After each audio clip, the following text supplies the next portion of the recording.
पीएमएलएन को ना एक बात का बड़ा दुख है। देखिए पीएमएलएन अभी उन्होंने पंजाब असेंबली में 26 अरकान को नाअहल करने की बात की, बड़ा उन्होंने रौला डाला उसके ऊपर।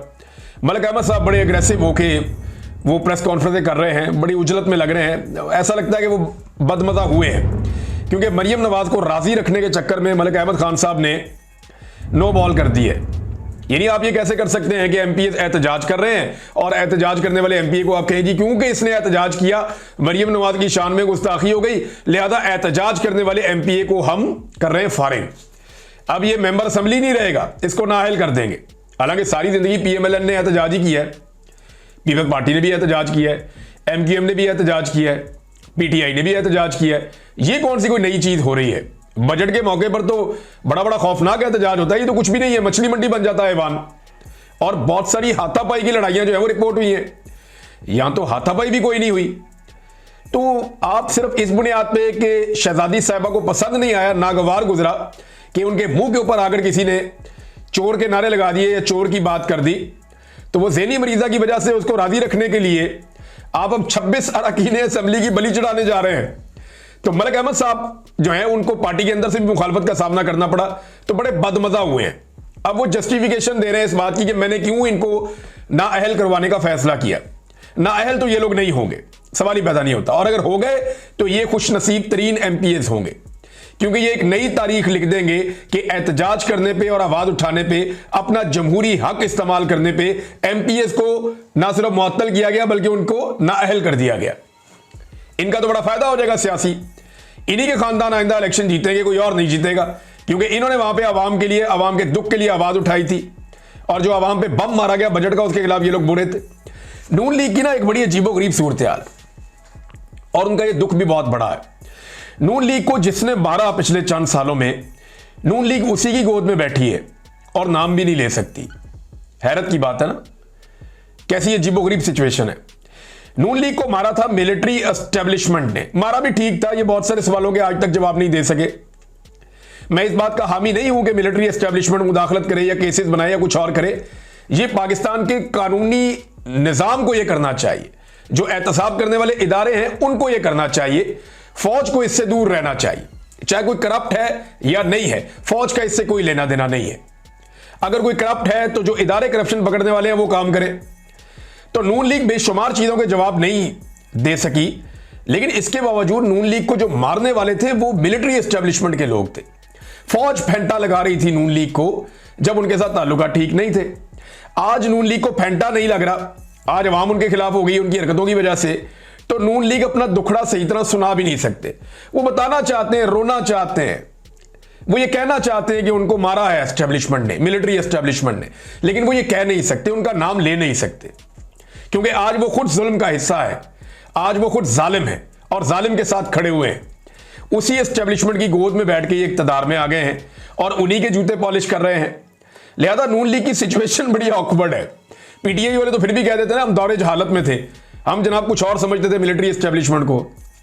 पीटीआई वाले तो उनकी पसली बड़ी मोटी है इस मामले में, उनका लीडर भी और ये जमात भी, वो अपनी गलती मान लेते हैं।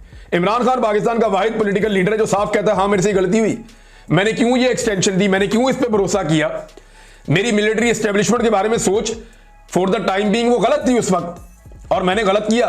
तो ये कितनी अच्छी बात है कि वो अपनी गलती मान लेते हैं। लेकिन पीएमएलएन का इतना बड़ा प्रॉब्लम है कि वो सही तरह रो भी नहीं सकते, वो बता भी नहीं सकते कि उनको मारा किसने। वो बेचारे इमरान खान पे इल्जाम लगाते हैं जिसने उनको क्या मारना था। सारे केसेस तो इमरान खान की हुकूमत आने से पहले के बने हुए थे। जिन मिलिट्री एस्टेब्लिशमेंट के लोगों ने इनको मारा वो उस मिलिट्री एस्टेब्लिशमेंट को पिन पॉइंट नहीं कर सकते, बेचारे करते हैं तो फिर अंदर से उन पर सख्ती हो जाती है। तो नून लीग की बड़ी अजीबोगरीब सूरत हाल है, जिसने उन्हें मारा उसी की गोद में बैठे और इस डर से नाम नहीं लेते कि दोबारा ये हमें गोद से उतार देंगे। अब साजिश ये है कि पीटीआई को दबाया जाए, डराया जाए कि आपके अरकान नाअहल हो जाएंगे। मेरे ख्याल में पीटीआई को बैक फुट पे नहीं जाना चाहिए, फ्रंट फुट पे आना चाहिए और कहना चाहिए जी करने नाअहल तो करो बंदे, हम देखते हैं तुम कैसे करते हो। यहां अदालतें भी मौजूद हैं, अदालतें इंसाफ ना दें तो एक्सपोज करें पूरे निजाम को। असेंबली में बैठ के कौन से आप झंडे गाड़ रहे हैं या कानून साजियां कर रहे हैं, अगर ये बाहर भी निकाल दें तो इससे क्या फर्क पड़ता है। ये निजाम मजीद नंगा होगा, मजीद एक्सपोज हो जाएगा, बैकफुट पे जाने की जरूरत नहीं है। ये सिर्फ मरियम नवाज के सामने इन एमपीएस को झुकाने की एक कोशिश है। यानी अगर ये कर देंगे ना तो एक बदतरीन मिसाल पीएमएल-एन के और इलेक्शन कमीशन के गले चिपक जाएगी। इलेक्शन कमीशन भी मैं देख रहा था, यहां पे उन्होंने एक प्रेस रिलीज जारी की है, मैं पढ़ के हैरान हो रहा था कि एक पॉलिटिकल पार्टी भी दूसरी पॉलिटिकल पार्टी को ऐसे नहीं मारती जैसे इलेक्शन कमीशन टारगेट करता है पाकिस्तान तहरीक इंसाफ को।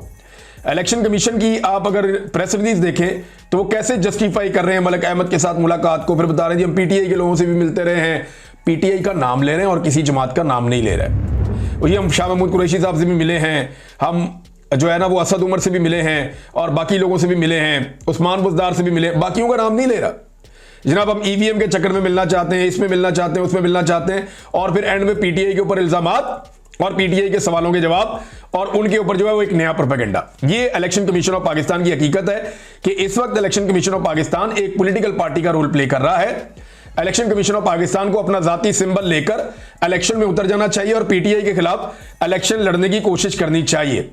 पाकिस्तान तहरीक इंसाफ जब इलेक्शन लड़ती है ना उनका एक उम्मीदवार, तो वो इलेक्शन कैसे होता है देखें, एक तरफ आवाम है और पाकिस्तान तहरीक इंसाफ है और दूसरी तरफ कौन है, पाकिस्तान की मिलिट्री एस्टेब्लिशमेंट, पीडीएम की सारी जमातें, पाकिस्तान की ब्यूरोक्रेसी, पाकिस्तान का पूरा स्टेटस को, पाकिस्तान का इलेक्शन कमीशन, इन सारों के खिलाफ पाकिस्तान तहरीक इंसाफ इलेक्शन लड़ती है। आप अंदाजा करें, और इसके बावजूद वो 180 से ज्यादा नशिस्तें जीत जाती है और ये सारा निजाम मिलकर पीएमएलएन को सिर्फ 17 सीटें दिलवा पाता है।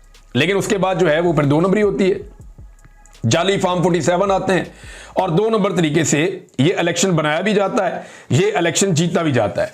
नाज़रीन, अब एक तरफ पीटीआई के लोगों के साथ ये कर रहे हैं, दूसरी तरफ जो सुप्रीम कोर्ट ऑफ पाकिस्तान ने रेवड़ियां बांटी है ना, जो माले गनीमत बांटा है मखसूस नशिस्तों का सारी सियासी जमातों में, उनमें एक और बड़ी इंटरेस्टिंग चीज है, मैं आपके साथ शेयर करता हूं। आपको शायद थोड़ा सा गुस्सा आएगा, मुझे तो बहुत गुस्सा आ रहा है कि जिन अरकान को अब इन्होंने नशिस्तें दी है ना, उन्हें पिछली तनख्वाहें भी देंगे कि आ जाओ भाई अपनी तनख्वाहें भी ले लो पिछली। यानी उनको अब तनख्वाहें दी जाएंगी जिस अरसे में उन्होंने कोई काम नहीं किया, काम तो उन्होंने आने वाले अरसे में भी कोई नहीं करना। काम करने वाली अगर ये शक्लें होती तो पाकिस्तान का आज हुलिया कुछ और होता। ये पिछली कई दहाइयों से पाकिस्तान के ऊपर मुसल्लत है ये सियासी खानदान, इन्होंने टके का पाकिस्तान का फायदा नहीं होने दिया। खुद ये अरबों खरबोपति हो गए, कई जजीरों पे, कई ममालिक में, कई बड़े आजमों में इनकी जायदादें बन गई। खुद इन्होंने अपनी 7-7 10-10 नस्लों का माल इकट्ठा कर लिया, लेकिन पाकिस्तान का इन्होंने कबाड़ा कर दिया। अब ये जो लोग हैं इनको पिछली तनख्वाहें भी अब साथ में मिलेंगी, जिस अरसे में इन्होंने काम नहीं किया उस अरसे की तनख्वाहें भी इन्हें दी जाएंगी। और इन्हें क्या चाहिए? सिर्फ मशहूरी, सिर्फ अपने इश्तिहारात इन्हें हर जगह पे लगाने हैं। शाकिर अवान साहब ने एक बड़ी इंटरेस्टिंग बात बताई, और लाहौर से वो रिपोर्ट करते हैं, तो लाहौर के बारे में उन्होंने बताया कुछ। उन्होंने कहा जी माह मुहर्रम के 10 दिन के लिए पंजाब भर में कौमी खजाने से अरबों रुपए लगाए गए हैं। सबसे ज्यादा तशहीरी मुहिम जो है वो पैसे इसके ऊपर लगाए गए। लाहौर में सिर्फ 18 बिल बोर्ड्स पर 20 करोड़ रुपया खर्च कर दिया गया। सिर्फ 18 बिल बोर्ड लाहौर में ऐसे लगे जिन पे 20 करोड़ रुपया 10 दिन के लिए इन्होंने कौम का झोंक दिया। कितना शौक है ज़हनी मरीजा को अपनी तस्वीरें हर जगह पे देखने का, कितना शौक है कि मैं हर तरफ हर चौक में नजर आऊं, हर जगह पे नजर आऊं, हर सड़क पे मेरी शक्ल लगी हुई हो, हर जगह पे मैं ही दिखाई दूं और कोई और दिखाई ना दे। अंदाजा करें आप इनकी सूरत हाल का। और अब कानून एक और इन्होंने बना दिया है, कानून यह बना दिया है कि आप तशहीर के मुतालिक जितना भी पैसा खर्च करेंगे कोई पूछ नहीं सकता। ये इन्होंने असेंबली के अंदर कानून बनाया कि अपनी तशहीर के ऊपर ये जितना भी पैसा लगाएंगे कोई इनसे उस पैसे के बारे में सवाल नहीं कर सकता और ना ही कोई कानूनी कार्रवाई कर सकता है। मेरे ख्याल में सबसे पहले तो इस कानून को चैलेंज किया जाना चाहिए ताकि ये कानून रिवर्स हो। लेकिन पंजाब के अंदर इनकी अपनी जो है, लाहौर में हाई कोर्ट भी इनकी अपनी मर्जी की बनी हुई है, सुप्रीम कोर्ट ऑफ पाकिस्तान भी अपनी मर्जी की बनी हुई है। लेकिन दरवाजा खटखटाना जो है वो जरूरी है, अदालत का दरवाजा खटखटाना जरूरी है। वो खोले या ना खोले लेकिन दरवाजा खटखटाना जरूरी है।